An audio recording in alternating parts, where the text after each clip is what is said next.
प्रथम विश्व युद्ध के बाद दुनिया ने स्पेनिश फ्लू का कहर झेला। ये H1N1 वायरस था। दुनिया की 1/3 यानी लगभग 50 करोड़ की जनसंख्या को इसने प्रभावित किया। 5 करोड़ लोगों ने अपनी जान गंवाई स्पेनिश फ्लू की वजह से।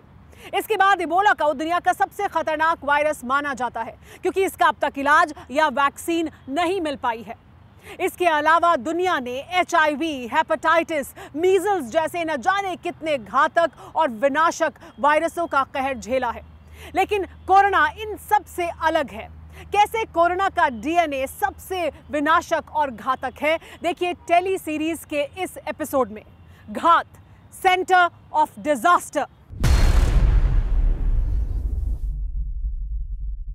क्या 28 लाख लोगों को बेमौत मारने का जिम्मेदार एक चमगादड़ है?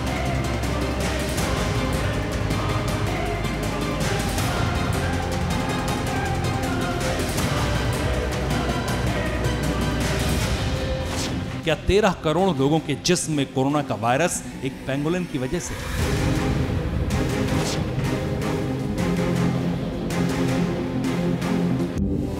क्या वर्ल्ड वॉर 2 के बाद दुनिया के 90% मुल्कों को मंदी की खाई में फेंकने की वजह एक बिज्जू है?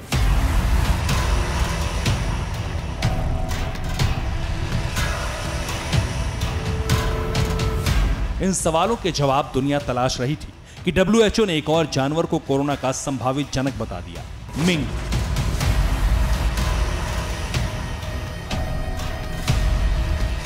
अब सवाल है कि जिन जानवरों को इंसान पलक झपकते मसल दे, उन जानवरों में क्या वाकई ऐसा वायरस होता है जो समूल सृष्टि का नाश कर सकता है? तो जवाब है हाँ।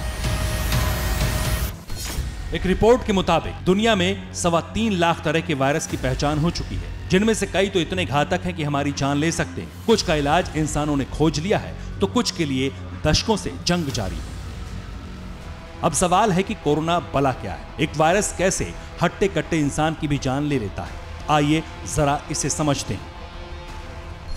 इंसानी जिस्म में घुसने के बाद कोरोना हमारी सेल्स यानी कोशिकाओं तक जाता है। हमारे शरीर में ACE2 नाम का प्रोटीन बनता है। कोरोना इसी प्रोटीन से जुड़ जाता है। वायरस का ऊपरी भाग टूटकर फैलता है और उसका RNA हमारी कोशिकाओं में नेगेटिव प्रोटीन बनाना शुरू कर देता है। शरीर के अंदर नया कोरोना वायरस पैदा करने के लिए कोरोना हमारी ही कोशिकाओं से ऊर्जा लेता है। हमारी सेल्स के अंदर कई वायरस जन्म लेने लगते हैं। इनकी तादाद बढ़ती जाती है और जब वायरस बहुत बड़ी मात्रा में इकट्ठा हो जाते हैं तो हमारी सेल्स मरने लगती हैं। ये वायरस फेफड़े में पहुंचकर ऑक्सीजन की सप्लाई को डिस्टर्ब कर देता है। फिर हमारा इम्यून सिस्टम वायरस से लड़ाई लड़ता है। हालात तब बिगड़ते हैं जब इम्यून सिस्टम हमारे लंग्स की सेल्स पर ही अटैक कर देता है। इस अटैक का पूरा असर फेफड़े पर पड़ता है। हालात बिगड़ने पर इंसान की जान तक चली जाती है।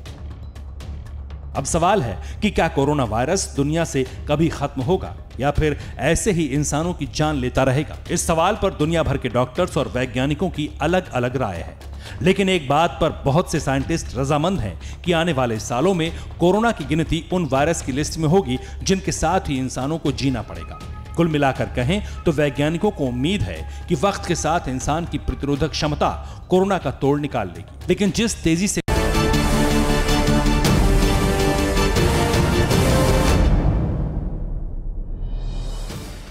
फिक्र आपकी, सोमवार से शुक्रवार रात 9 बजे सिर्फ TV9 भारतवर्ष पर।